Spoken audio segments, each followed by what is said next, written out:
શબ્દ, અર્થ અને જ્ઞાન. તમે જુઓ,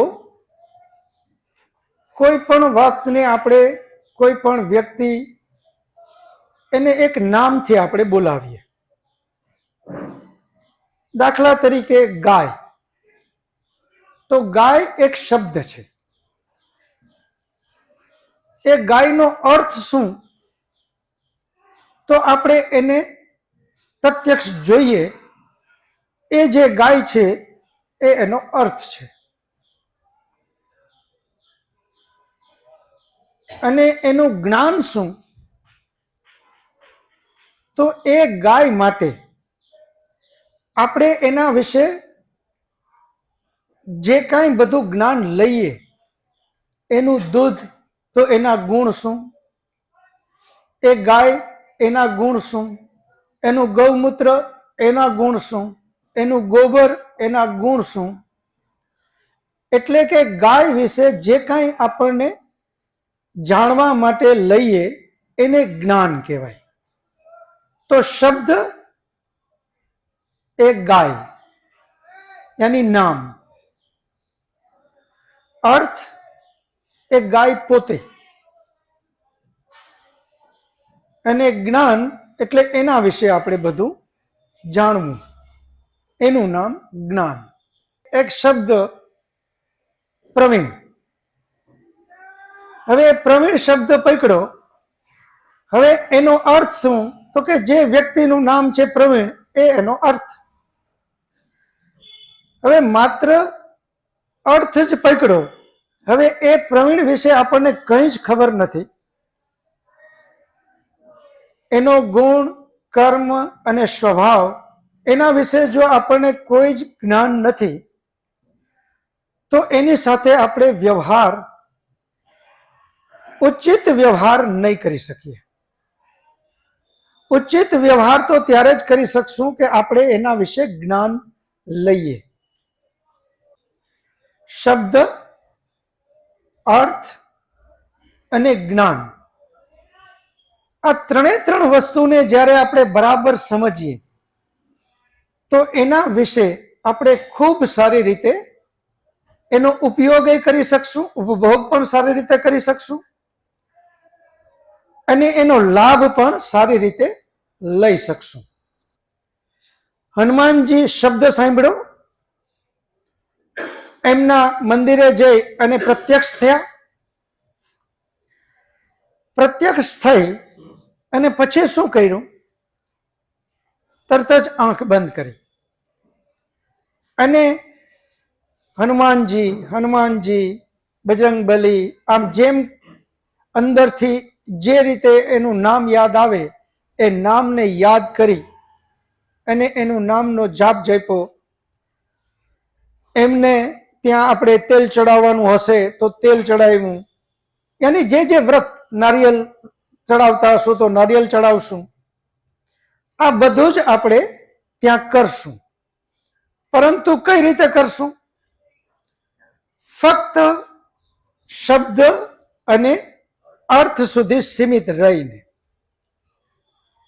એના વિશે જ્ઞાન જે લેવાની વાત આવે, જે ત્રીજું સ્ટેપ, એના ઉપર આપણે ચિંતન મનન જ નથી કર્યું. તમે જુઓ, શબ્દ અને અર્થથી થશે શું?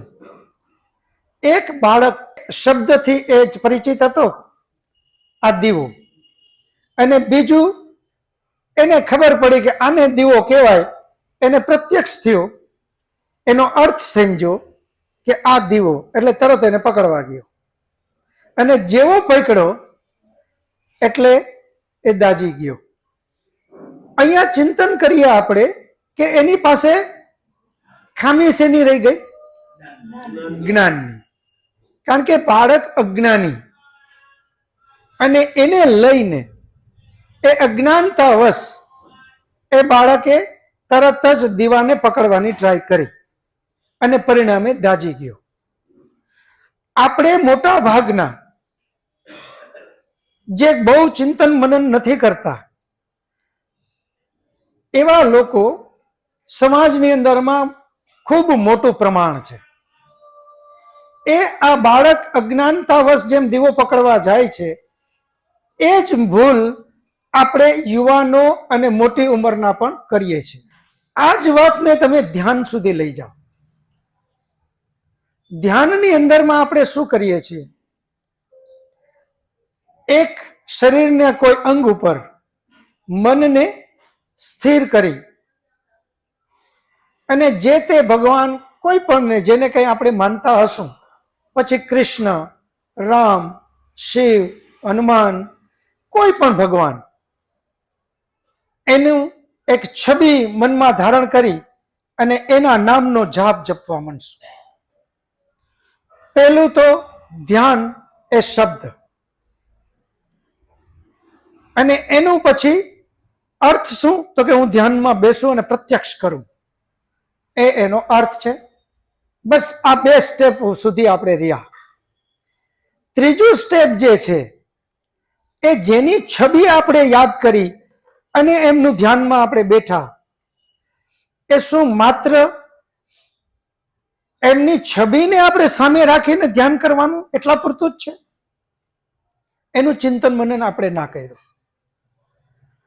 એનું ચિંતન મનન કરવા માટે આપણે વિચાર્યું જ નહીં, અને બસ મન જ્યારે સ્થિર થયું અને હનુમાનજીની છબી મગજમાં આવી એટલે હું એકદમ ખુશ થઈ ગયો.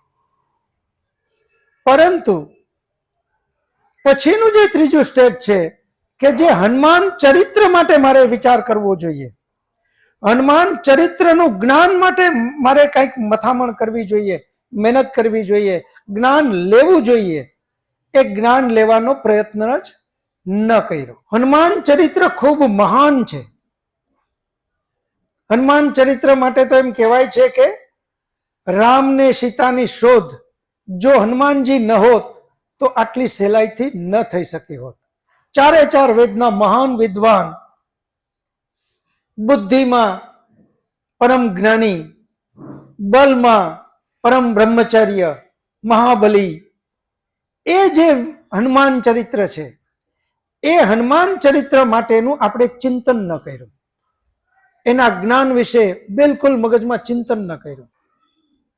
મને ઘરે કોઈ એમ કહે કે સત્યનારાયણ ભગવાનની કથા કરવી છે અને એમાં પૂજન કરવાનું છે, આ શબ્દ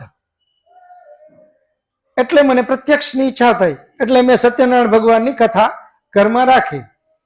પંડિતજીએ મને ગણપતિનું પૂજન કરાવ્યું. પેલા અબીલ, ગલાલ, કંકુ, ચોખા, પંચામૃત, જલ, ફૂલ, આ ઘણું બધું વિધિથી એને એ બધું કરાવ્યું.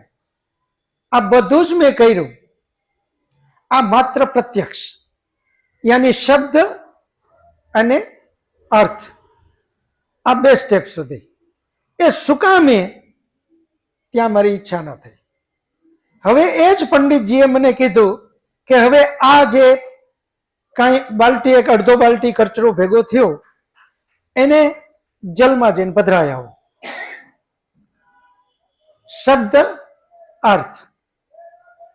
જેવું એને કીધું કે જલમાં પધરાઈ આવો, એટલે હું તરત જ ગયો જલમાં પધરાવા અને ત્યાં પ્રત્યક્ષ કરીને પધરાવી દીધું. શું કામે? જ્ઞાનની જ્યાં ત્રીજું સ્ટેપ છે એ ના લીધું.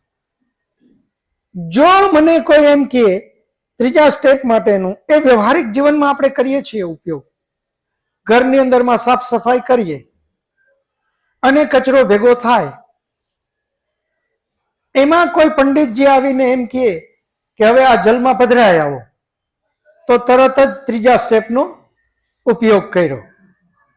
જ્ઞાનની મગજમાં લીધી વાત અને ત્રીજા સ્ટેપનું ચિંતન કર્યું કે આ કચરો મારે જલમાં શું કામ પધરાવવો જોઈએ? આ તો કચરો છે, આ હું જલમાં પધરાવું એટલે પાપ થાય, પુણ્ય ના થાય. જ્યાં ત્રીજા સ્ટેપનો ઉપયોગ કરશો તો પાપ અને પુણ્યથી બચી